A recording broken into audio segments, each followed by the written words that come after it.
تو میں سمجھتا ہوں یہ بہت بڑا ایک یعنی ان کی سیرت کے اندر تمام مستورات کے لیے، جیسے کہ آقا نے بھی فرمایا، نہ صرف مستورات کے لیے جی بلکہ مردوں کے لیے بھی ایک مثالی نمونہ موجود ہے۔ اور آگے بیوی کیا فرماتی ہے؟ انت ابو الائمۃ المیامین من خبر۔ اللہ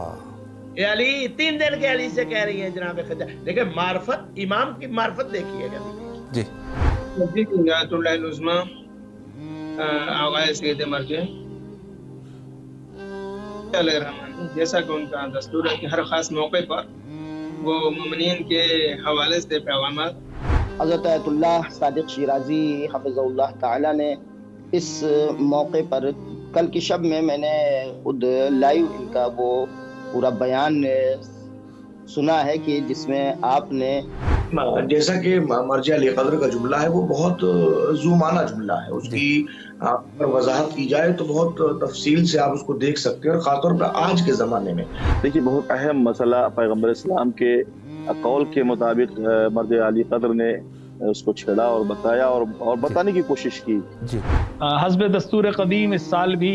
مرجع علی قدر جہان تشیع حضرت آیت اللہ العظمیٰ سے صادق حسینی شیرازی نے قم المقدسہ میں اپنے بیت شریف پر جو سالانہ اجتماع خواتین کا خدیجۃ الکبریٰ سلام اللہ علیہا کو نمونہ عمل اور اپنی گفتگو کا محور قرار دیا۔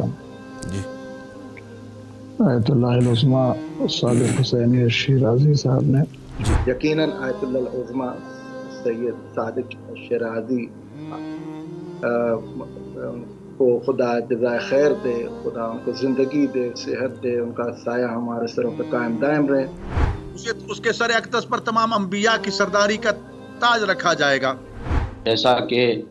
سرکار حضرت آیت اللہ العظمیٰ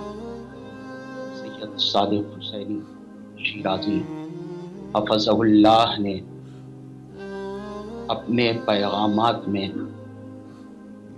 عظمت المومنین کو بیان کیا۔ اور مکہ میں بلکہ خطہ عرب اور جزیرت العرب میں اس شہرت کی حامل تھی کہ جس کی بنیاد پر جناب خدیجہ سلام اللہ علیہ کو ملکۃ العرب کے خطاب سے نوازا گیا ہے۔ ہر مرکز میں اپنا خود کا ایک چینل ہو جہاں کے اوپر وہ بہتر طریقے سے تبلیغی کام انجام دے،